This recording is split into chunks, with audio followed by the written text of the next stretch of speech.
For the people ask why I'm not wearing my usual attire is because that costume takes a long time to put on and I didn't feel like doing it every single time I make a video. So I may occasionally wear it, but not all the time.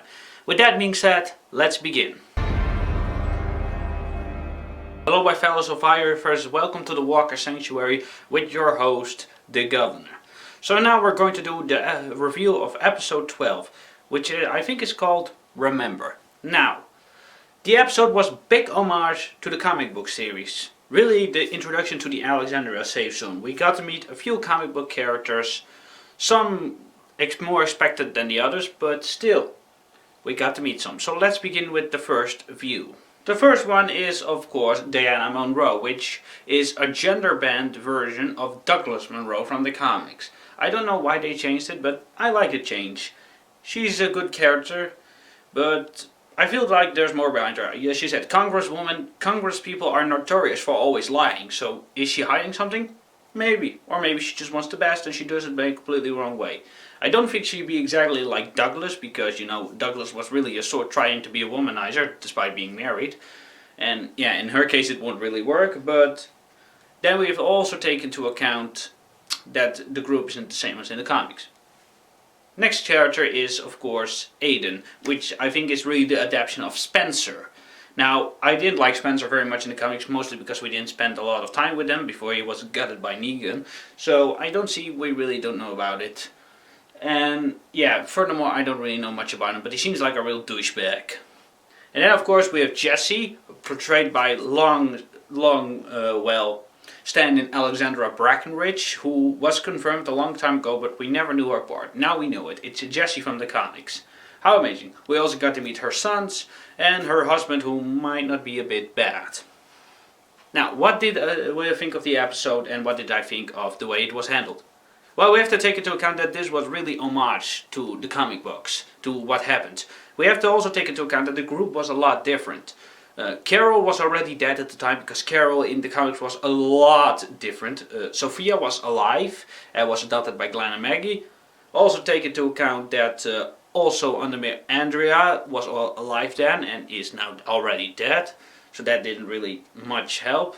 And then we have, of course, Daryl, who has never been in the comics, who is only for the show, who has never appeared. And then Tyrese was already dead at the time. Sasha is new to the comics. Noah is also new. So those never appeared in the comics either. So it's all new. Well, what essentially is the same, that Rick is really skeptical about a place to live in. Which I can understand. He has been on the road for so long and has endured so much that it's hard for him to trust people. He's like me when I don't go outside for a week, which I didn't do actually. So that's really, they really put it down like, yeah, what is wrong with Rick? I mean, these people are offering a home, but you look at the screen and you think like, Rick, they're offering a home, but you can't help but feel with him because he is skeptical. Because that's what he's supposed to be. It's too good to be true, especially in a post-apocalyptic world.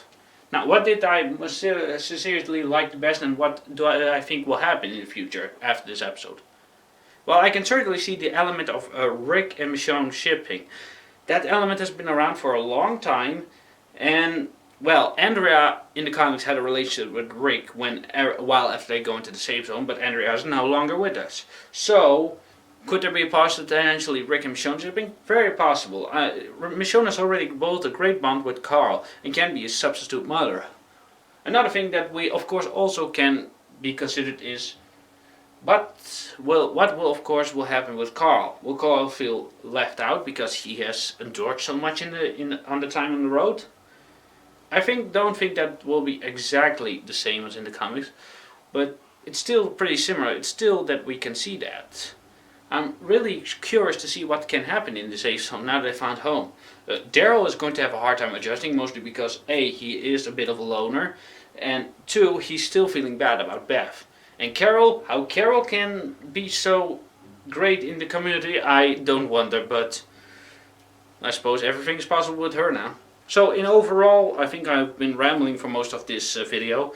I give the episode a 6 out of 10 because didn't really much happen, but I don't think that was the intention of the episode either. But we got a big homage to the comic book.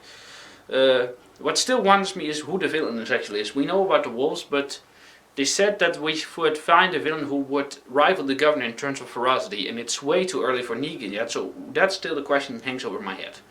But other than that, I have no complaints about the episode. I liked it. I think it was a good homage to the comic books, and it's just curious to see what's going to happen. Let me know, what did you like about the episode? Did you enjoy it?